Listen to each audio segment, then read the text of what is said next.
there, welcome along to another Jenny video, and it's good to have you here.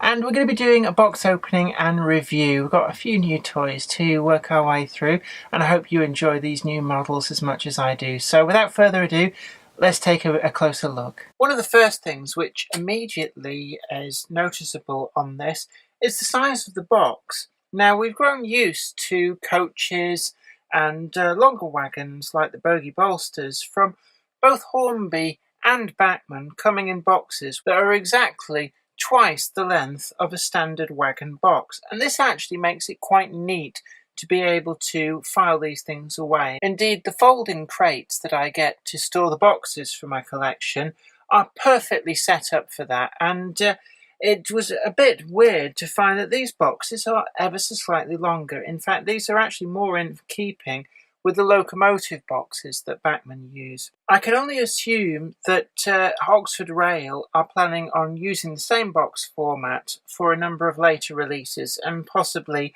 the size of the box is actually more in keeping with the needs presented by models such as the forthcoming Mark III coaches. The box colouring matches other items released so far by Oxford Rail. If we look on the end, we can see the catalogue number. This is code OR76CAR002.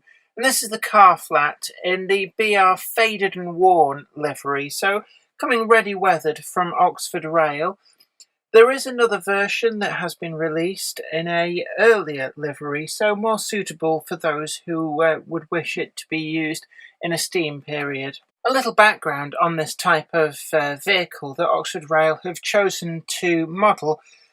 These were actually converted from redundant ex-LMS coaches, and the bodies were taken off, and they were rebuilt into these motor rail car flats for use for carrying vehicles. Now, unlike some of the motor rail vehicles which people might have been familiar with in terms of the motor rail service from various terminals that you could take your family car on to go on holiday and save all the aggro of driving on the motorways, this particular type of car flat was more predominantly used for the transportation of new vehicles, taking them from the factory to distribution points. Notwithstanding that, it is a good addition to the rolling stock that is available from the manufacturers, and it's a type of wagon which hasn't been seen ready to run before, so it's certainly a good model to see appear.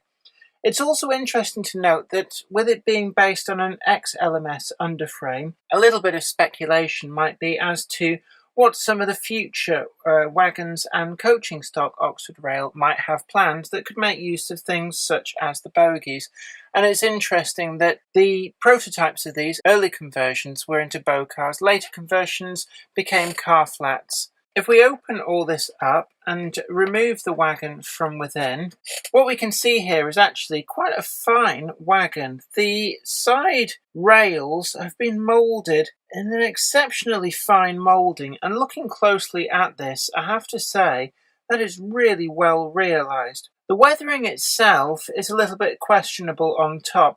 If we look down on the deck itself, we can see the way that the overspray from the airbrush has patinaed across the top there, and I'm not really quite convinced on that finish. It should also be said that the wooden planking does look a little bit pale to my eyes, but then again, it may well be that models can be quite deceptive, and it may actually be that that is the correct colour. So I'm prepared to give Oxford Rail the benefit of the doubt. What we can also see here is that included with this wagon, we've got a little bag with these wheel chocks. Now, on the full-sized wagon, these were used to help secure the vehicles. Generally speaking, you could fit 3 to 4 vehicles on one of these, and these chocks would be used, pushed underneath the wheels. They had like little spikes on that would grip into the wooden plank decking and stop them from sliding about, and then I presume in conjunction with straps to hold the vehicles steady and stop them moving about in transit. If we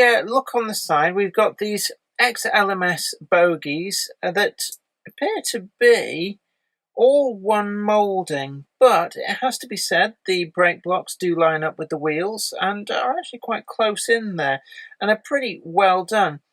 The detailing itself is very crisp. We've got exceptionally good spring details in there, and we've also got the tie bars nicely moulded across from the W irons. Now, one of the particular criticisms which I have seen posted around online is that the wheels themselves are 2mm, I've seen quoted, too small on the diameter. Now, it has to be said at this point that without being told that, I would have never have known. And to me, the vehicle looks just fine. And I can't really see that this is a massive problem. And I'm sure that in model form, a number of compromises have had to be made. And it may well be that a reduction in the diameter of the wheels is proven necessary by the constraints imposed on the model to be manufactured within the constraints of the 00 scale. So I'm prepared to give Oxford Rail very much the benefit of the doubt on this, and these bogies look just fine. Helped on this particular example by the overspraying of the weathering. It has to be said on my example, there's an awful lot of overspray gone on the treads of the wheels, but when you spin them round, the pattern of the weathering does appear to be reasonably well distributed. The wagon itself as well has been fitted with a close coupling mechanism, which is very familiar to those of you who have already got Bachmann and Hornby coaches in their fleet, and it is very smooth in the way of its operation. The couplings themselves are slimline tension lock, and they are fitted into NEM pockets. Now, if you wished to add different types of couplings, the NEM pockets will allow this, or indeed you could completely do away with that. And there is a very nicely fine moulded drawbar on the buffer stock there, which could quite possibly be used for 3-link couplings. So all in all, I think this is a pretty good example. It has to be noted that on one end of this model, the drawbar where it goes into the buffer beam on mine was bent to an angle, and I can't really quite see whether it's just been glued in wrong or whether it's been knocked in transit, but it does seem to be rather secure. There is a hole in the buffer beam, which is for the addition of vacuum pipes, which are presented in the little packet with the chocks and can be fitted if you so wish, but be advised that these do not work in conjunction with the tension lock couplings, as one will get in the way of the other. The buffers themselves are not sprung, and they're quite a large face, and again, this seems to be a common problem with Oxford Rail wagons. They didn't appear to be very firmly attached into the wagon, but certainly a dab of glue would fix that. There are some separately applied detail on the end in the form of these bits of strapping and what appears to be a hook for a tail lamp, and these are very, very nicely applied. The tempo printing on this wagon, again, is very, very crisp. Running from one end to the other, on the end we have the warning no loose shunting. Move around to the side, we've got the TOPS data panel. These wagons were coded FVV, and we've got the 10 ton, the TARE 20.5 tons, and the BR running number on the side there. Moving further along, we've also got a representation of the works plate, although it has to be said that, rather unfortunately, exactly where this has been printed is over some of the relief detail on the underframe, so it does rather spoil the effect. Moving along, we have another warning for no loose shunting, again by the handbrake lever, and then on the other end we've also got no loose shunting written there. All of this printing does look incredibly crisp. I can't read the works plate with my naked eye, but it has to be said that I have every faith that it will be readable under magnification. Moving to the underframe, we can see we've got this really, really crisp and nice separately applied moulding, which is all of the underframe reinforcement and strapping detail. We've got the twin vacuum cylinders, again separately applied, and all of the brake rigging in there is really nicely put together, and in fact I'm looking at that.